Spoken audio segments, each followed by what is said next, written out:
Well, it's summer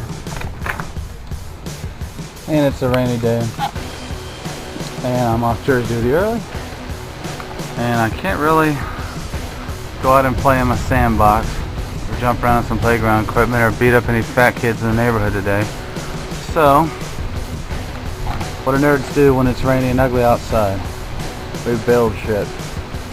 So I got an insane amount of negative feedback from my last homebrew computer blog, which is always nice. So basically, I thought about a rebuild, which, you know, I got server parts coming and going all the time with my vocation, so I thought, what the hell? It's not very nice out anyway. Legs are full. Dogs even on the couch. Hell, let's do a rebuild. So I'm going to call this homebrew computer blog SLI rebuild. So we got some junky parts in my little lab of horrors here. Went with the Antec 900, which is probably, in my opinion, one of the better looking, better ventilated cases available. Lots of extra fanage. I'm going to kick it up to the Core 2 processor for this rebuild. Here's the previous concoction. I'm going to redo some of the parts in there and make it a more tame server class kind of basic machine for someone else. Going to go with Vista Ultimate Core 2 Duo, 4 gigs of XMS DDR RAM, DDR2 obviously, 4 gigs of that Corsair, good stuff, matched pairs, and just got this little monster in then. We're going to do SLI GeForce 8800s. So SLI would be interesting considering these monsters, you know, pull 350, 400 watts a piece as it is. So in order to make that happen, go back to my nasty pile here. There's one of the other ones. We're going to need to upgrade our power supply in this box to something along these lines. That's 850 watts of real power. So I don't know. We'll try and see how it works out. So 850 watt power supply. Asus Enforce NVIDIA chipset on the motherboard. Heat pipe cooling. 2 channels of 16 PCI Express. So this ought to be an interesting rebuild. I'm calling it a rebuild because it's, well, I guess it's not truly a rebuild because it's all new components in a new case. But let's call it a another version maybe. So homebrew computer blog version 2 SLI, and I guess I'll start making a mess with all this unboxedness, and I'll see what we come up with here. Seems like I got something else in the box too that's kind of fun. Oh yeah, I was gonna try the Silverstone fans, the hot ones, 800 RPMs, and Cooler Masters Gemini 2 CPU cooler. Looks pretty spiffy. Supposed to be able to tame even the Prescotts, so we'll see. Certainly has plenty of heat pipes. When I got forgot about the Western Digital, I believe it's the Predator. I'll have to open it up. Raptor. That's the 150 gig Serial ATA 10,000 RPM Psycho drive.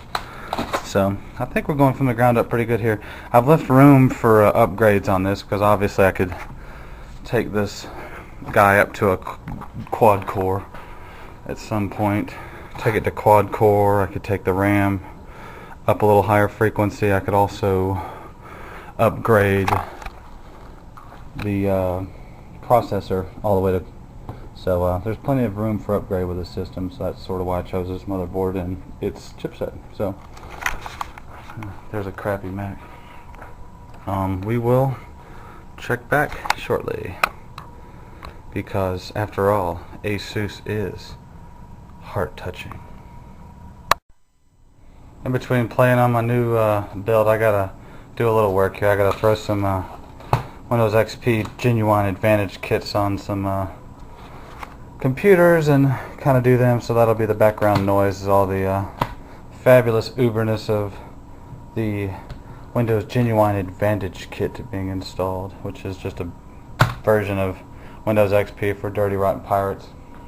Fun. So, excellent.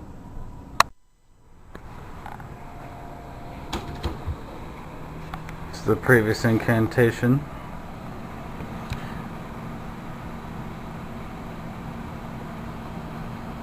Until 965 maybe?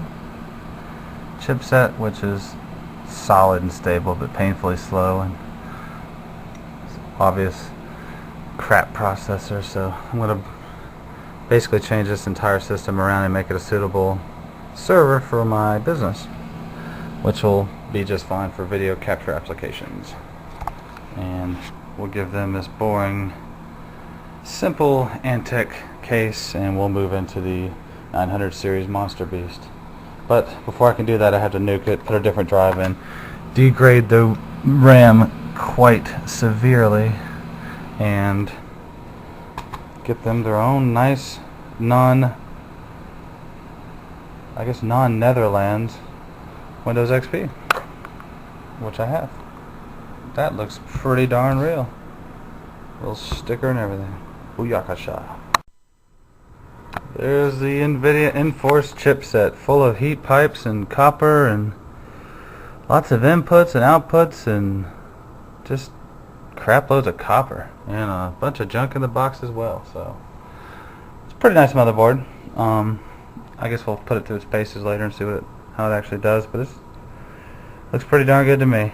And so there's all its associated paraphernalia, and our little side project still doing its thing over here with its hacked Serial ATA CD drive, having to fill in the blanks for the ghetto one that I included. So awesome. And Mac's doing the best it can to try to do just a basic update over there. Poor little Mac. So yeah, rocking. We're starting to unpack some stuff here and get a feel for what it's going to look like.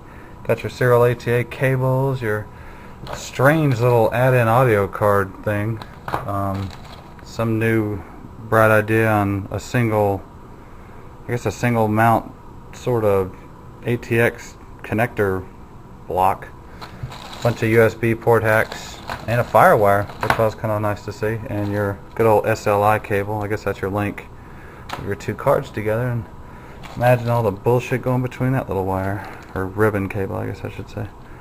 So rock on. We be happening. Got my shirt up a little bit, Magna PI style. Got about 32 chest hairs here. I'm doing the best I can with what I've got, so come on with it, haters. I ain't scared.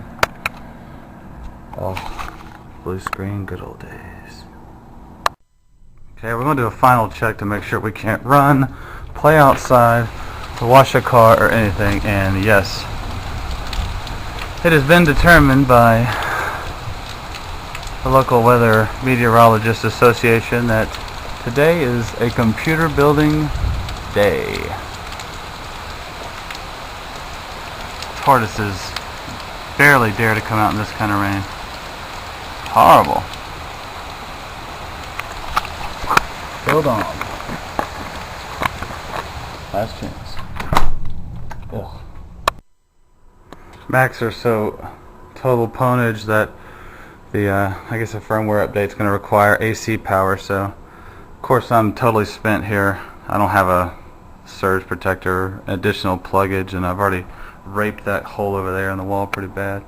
So I had to pull this little number off here to get this AC power in order for my firmware update to occur, and I'd like to start taking bets on how long it's going to take before this death trap kicks in.